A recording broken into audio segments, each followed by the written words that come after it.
your love.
Ladies and gentlemen, at this time, please find your seats.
Good morning, ladies and gentlemen, and welcome to Peterson Air Force Base and the ceremony to recognize the establishment of United States Space Command.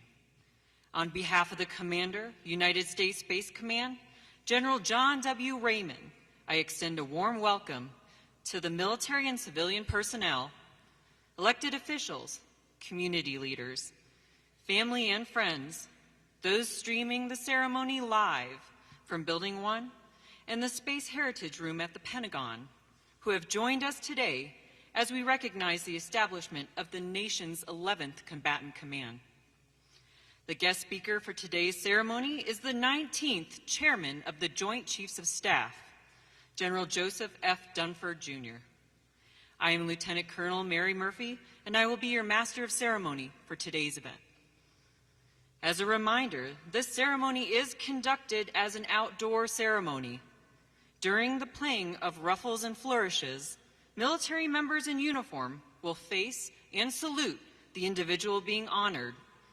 During the singing of the national anthem, military members will render a salute while civilian attendees place their hand over their heart. The ceremony will begin momentarily. To preserve the dignity of this event, please take this time to silence all electronic devices.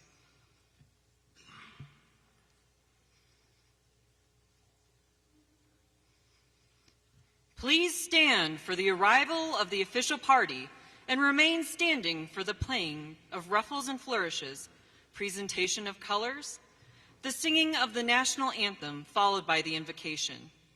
Honors have been deferred to the Commander, United States Space Command.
Good morning. I invite you to join me for a prayer today.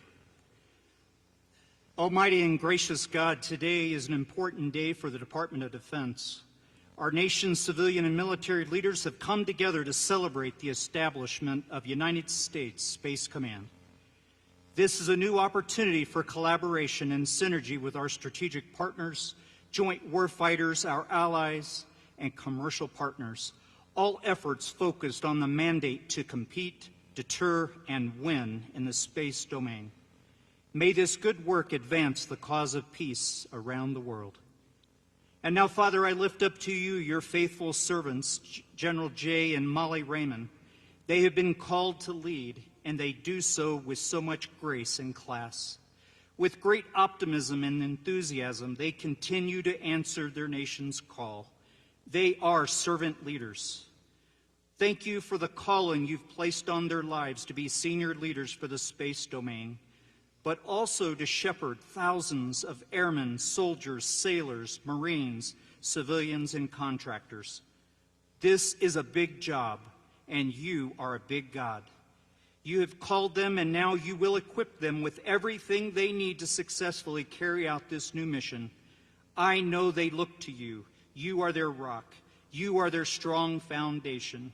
And I know you will continue to lead and guide them every step on this new and exciting journey.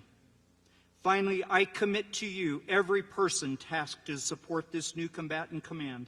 Our nation is counting on us, and we are ready. Watch over us and grant us your favor. Give us courage and strength to faithfully carry out these important responsibilities. In your most holy name, I pray. Amen. Thank you, North American Aerospace Defense Command and United States Northern Command Joint Color Guard Team, the vocal trio with Staff Sergeant Bolkar, Senior Airman Diaz, and Airman First Class Keo Mishler for that beautiful rendition of our national anthem, and Chaplain Irwin for those inspiring words.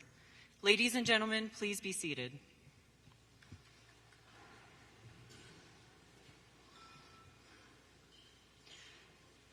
We are fortunate to have a number of distinguished and special guests with us today. Please hold your applause until each group has been recognized. The spouse of the Commander, United States Space Command and Air Force Space Command, Mrs. Molly Raymond.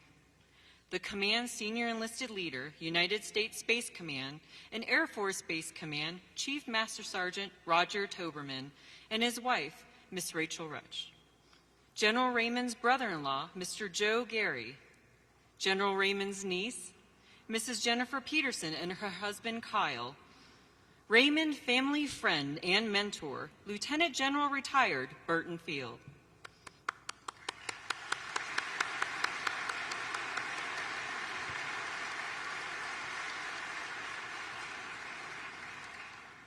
The Honorable Doug Lamborn, representative of the state of Colorado. The Acting Secretary of the United States Air Force, the Honorable Matthew Donovan. The Commander, United States Strategic Command, General John Hyten and Mrs. Laura Hyten. The Command Senior Enlisted Leader, United States Strategic Command, Chief Master Sergeant Patrick McMahon. The Commander, North American Aerospace Defense Command and United States Northern Command, General Terrence O'Shaughnessy and Mrs. Donna O'Shaughnessy.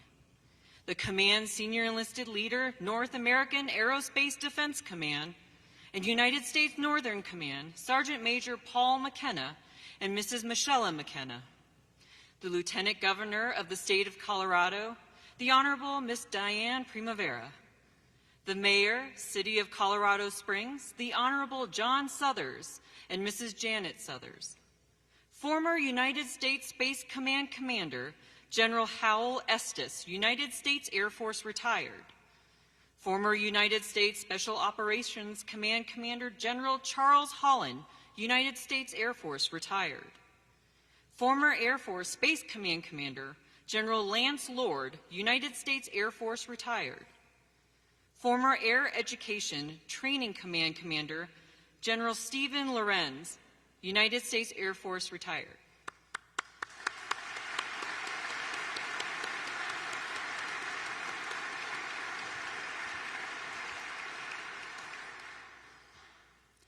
we would also like to extend a warm welcome to all other general and flag officers, senior executive service members, commanders, senior enlisted leaders, joint, combined, allied, and interagency representatives, community leaders, military personnel, and friends with us in attendance today.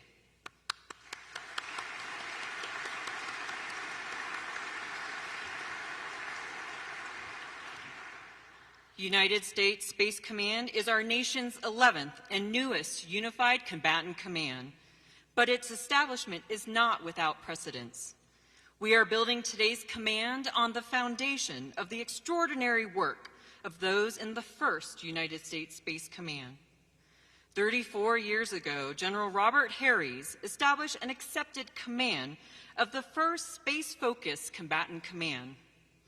Those warriors perfected space contributions to United States warfighting capabilities throughout the remainder of the Cold War.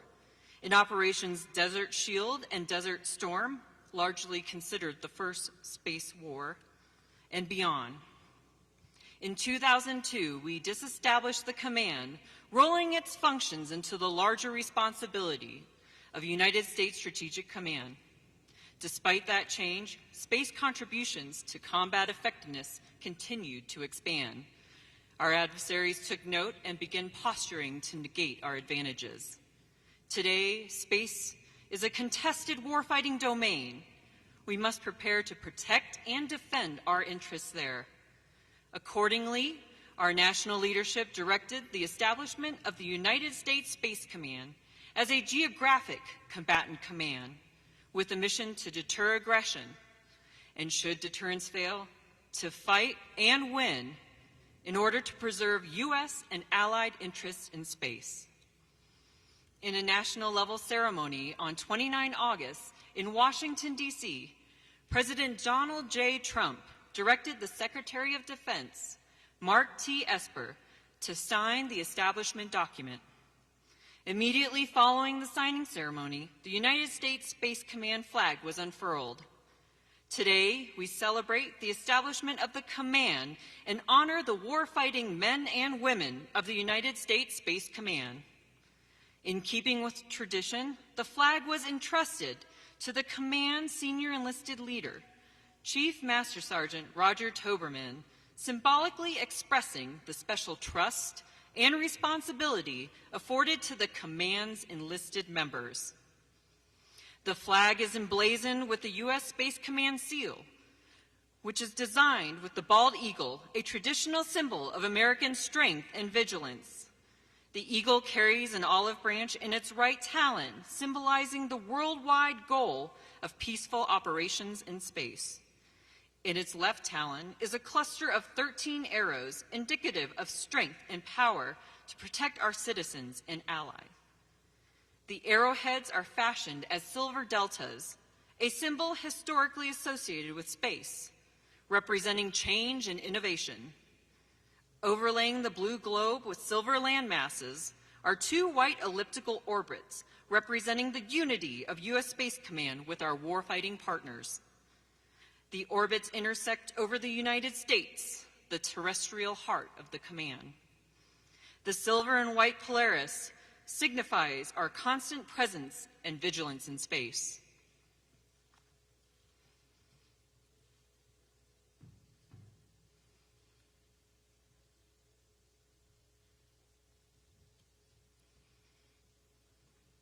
Few among our national leadership team better understand this new national imperative for space than General Dunford. We are lucky to have had his leadership in shepherding the establishment of the new United States Space Command.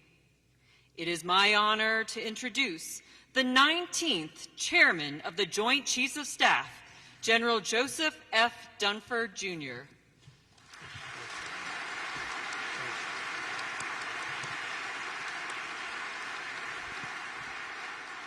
Good morning, ladies and gentlemen, elected officials, Secretary Donovan, distinguished guests, senior military leaders, and most of all to the men and women of the United States Space Command. It's an honor to be with you here today. And General Raymond, I'm proud to be here with you and your leadership team.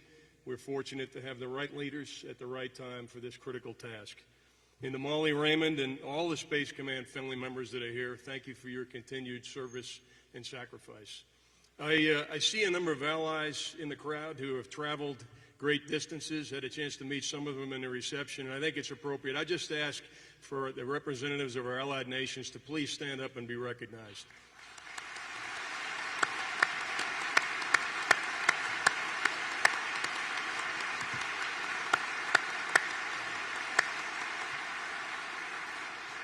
And it really does mean a lot that you went through so much effort to be here today. As you all know, and as the narrator mentioned, we had a ceremony in Washington on the 29th of August to reestablish the United States Space Command. It was an important day, and it highlighted the President's commitment to American leadership in space. A look back at history puts the importance of that commitment in perspective. In the early days of the Cold War, another period of great power competition, the Soviet Union launched Sputnik and put the first man in orbit. Those events sparked fear that we were falling behind in technological capability. In 1961, President Kennedy responded with a call to action. We then saw how executive branch leadership, a clear vision, and appropriate resources from the Congress enabled extraordinary achievement in space.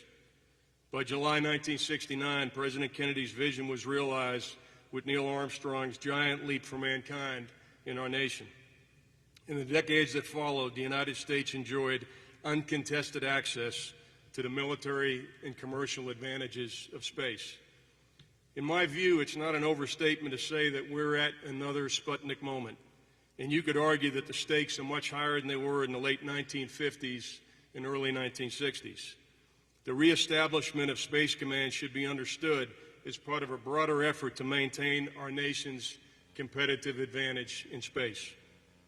But while space has implications far beyond the military dimension, I'd like to focus on the importance of Space Command to our national defense strategy and joint warfighting. The enduring mission of the Defense Department is to provide combat-credible military forces to deter war, protect the nation, and respond if deterrence fails. Today, we perform our mission in a very complex and volatile security environment. We're once again in an era of great power competition. The character of war has changed, and the pace of change across the profession of arms, you could argue, is unprecedented. The competitive advantage we enjoyed after the Cold War has also eroded. For the last 2 decades, our adversaries have studied us and developed capabilities designed to exploit what they perceive to be our vulnerabilities. That dynamic has been particularly evident in space. The Russians and Chinese have seen how we leverage space to enhance our command and control, missile warning, navigation, targeting, and our overall warfighting capability. In response, they have developed jamming, cyberspace capabilities, directed energy weapons, on-orbit capabilities, and anti-satellite missiles. In 2015, both countries reorganized to place a greater emphasis on space and counter-space capabilities. In general, Iran and North Korea have less mature capabilities, but they still pose a threat. As General Raymond, General Hyten, and others have been saying for years, we can no longer take our access to space for granted. Space is a contested domain. The implications of that fact affects our ability to fight and win on future battlefields. In that context, we didn't reestablish Space Command simply to compete in space. We formed this command as a foundational element of more effective joint warfighting. Those of you in this room have delivered the space capabilities we need in recent years, and no one has done it better. No one has done it better. But this is about taking it to the next level. Once again, the men and women of Space Command, with a singular focus on one of 5 warfighting domains, will integrate the joint and allied capabilities we need to defend our interests in space, to fight, and to win. I learned early in my career the value of seizing the high ground in a fight. Space Command will seize and hold the high ground. More importantly, in accomplishing that critical task, the United States Space Command will ensure that our soldiers, airmen, sailors, and Marines will never find themselves in a fair fight. And as I look around the room, I'm filled with confidence that we have the right leaders and the right team at the right time. With that, I'm going to perform my most important responsibility this morning, introducing the Commander of the United States Space Command, General J. Raymond. Ladies and gentlemen, General Raymond.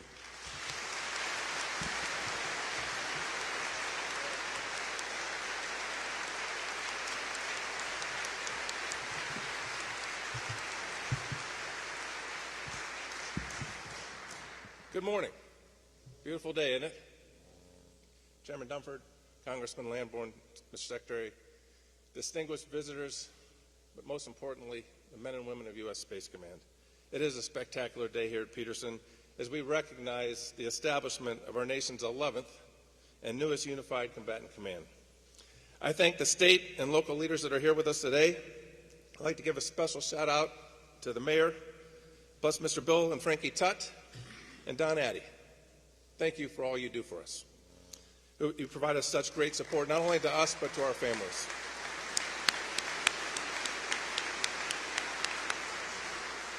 I'd also like to take a moment to recognize my wife, Molly. When the Senate confirmed me for this position, the command won the lottery, and it wasn't because of me. It's because of Molly. And Molly has worked tirelessly to take care of not only our family, but our military family. And so, Molly, thank you very much.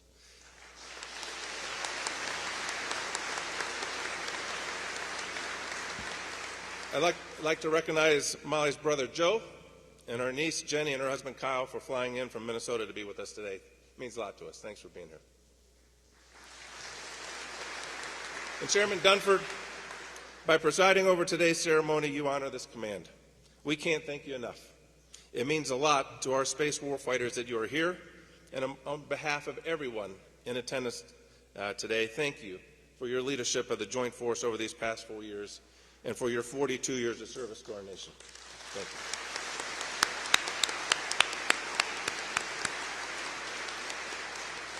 you. What a surreal couple weeks it's been. It was the honor of my lifetime to represent the men and women of this command during a formal establishment ceremony at the White House in the Rose Garden. It's pretty cool. President Trump presided over that ceremony along with Vice President Pence and Secretary of Defense Esper. In his remarks, the President stated, and I quote, "As the newest combatant command, SPACECOM will defend America's vital interests in space, the next warfighting domain. The establishment of the 11th Combatant Command is a landmark moment." He paused. He said, "No, this is a landmark day." End quote. It was truly a landmark day, and I thank the President, the Vice President, Secretary of Defense for establishing this new command and for the honor of being its first commander. The command's inception couldn't be more timely. We find ourselves at a strategic inflection point where there's nothing that we do as a joint force that isn't enabled by space, and yet simultaneously we can no longer have the luxury of assuming space superiority. We are the best in the world at space. And last Thursday, with the establishment of U.S. Space Command, we're even better. Because now we have a command with a singular focus on space superiority. Many in this hangar remember the original U.S. Space Command, right here at Peterson Air Force Base from 1985 to 2002. I was honored to serve in that command as a young major for a short period of time. And I know there are others that are here that have proudly served in that command as well. General McMahon, thank you, sir, for being here. And we're very honored to have with us General Hal Estes, former commander of U.S. Space Command. Sir, thank you, and thank you for your continued leadership and mentorship.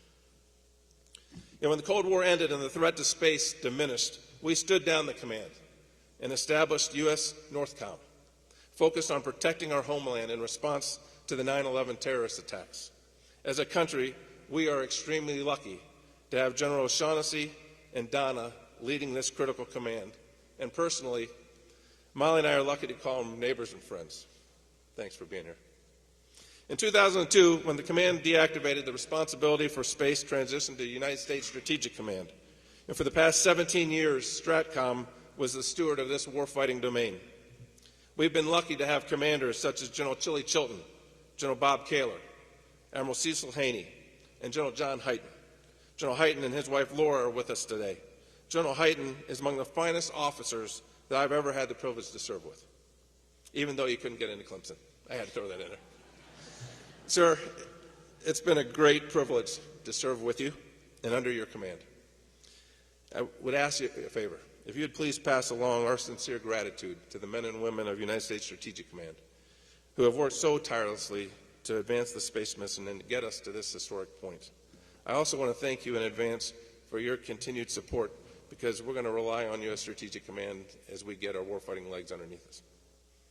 In 1985, in his speech at the establishment of the original U.S. Space Command, General Harris stated, "As we give birth to this new command today, one cannot help but reflect upon how much the world has changed within a short span of years, and to wonder also what kinds of change must lie ahead in the years to come.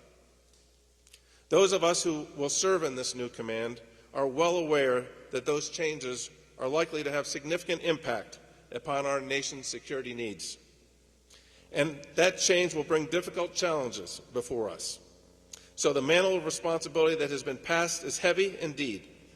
This command will have much to do with the preservation of our nation's capability to preserve peace, assure our freedoms, and guarantee the sovereignty of the United States for future generations." So today, we build on the legacy of this original United States Space Command. But this is a different command built for a different time, built to compete, deter, and win in an extremely complex and quickly evolving strategic environment. The new U.S. Space Command's missions involve 4 distinct areas of focus. First, we will deter aggression and conflict from beginning or extending into space. We will strengthen our deterrence through the provision of space warfighting options that preserve U.S. and allied competitive advantages and promote security and stability. Let me be very clear. Although space is clearly a warfighting domain, we do not want to fight a fight that extends into space. We seek to deter that conflict, and the best way I know how to do that is to do that from a position of strength.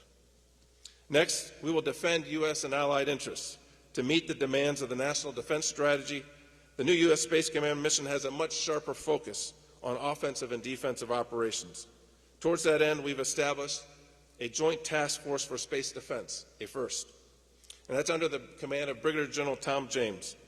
If deterrence were to fail in coordination with our joint force, interagency, allied, and commercial partners, we will lead the protection and defense of those critical capabilities that fuel both our way of life and our way of war. Third, we will deliver space combat power to our joint and combined force. Foundational to executing this effectively, we have designed the U.S. Space Command to embed and build stronger partnerships with our unified combatant command partners and allies from the onset. Last week, we established a Combined Force Space Component Command, another first, under Major General Stephen Whiting's leadership. This command will work seamlessly with our allies to ensure our warfighters have the space capabilities that they've become accustomed to have over the years.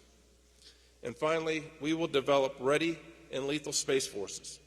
A warrior ethos is a combat enabler. We will take our existing space warfighting culture, established with the original United States Space Command, honed in the Cold War, and hardened in the many conflicts since, and adapt it to today's strategic environment. We will further embed that warfighting culture among our greatest resource, our people, with a singular focus on space as a supporting and a supported combat capability. I couldn't be more proud of the team. We need to recognize the fact that by establishing this command, we have reached a significant milestone. However, we have a big task ahead. We must move fast, and we must be bold in fielding space warfighting capabilities in order to execute our assigned missions. For the men and women that are standing in formation and for those in this command, you are the foundation of our great strength. You have my complete trust and confidence, and I couldn't be more proud to serve at your side. You are the source of U.S. Space Command's combat power, and I know that together we will answer the call of our new national imperative for space. Now it's time to get to work. Thanks a lot.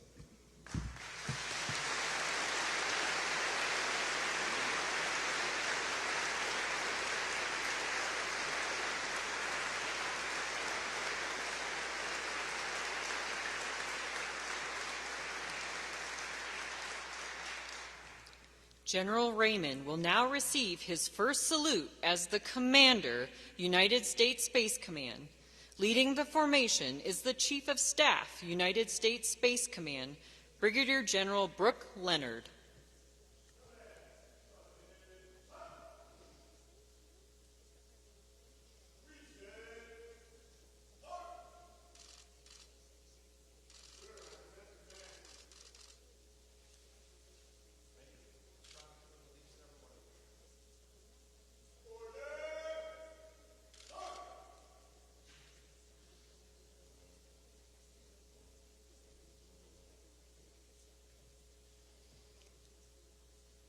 Before we end today's ceremony, we would like to say a special thank you to the 1st Space Brigade and the 21st Space Wing for showcasing your space warfighting displays.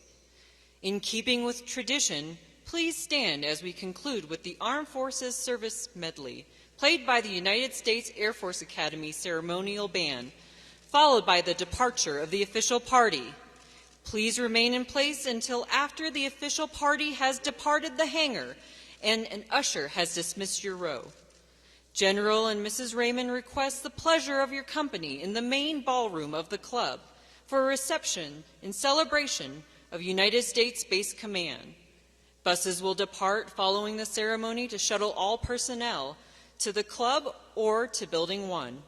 On behalf of the United States Space Command, thank you for attending and have a great day.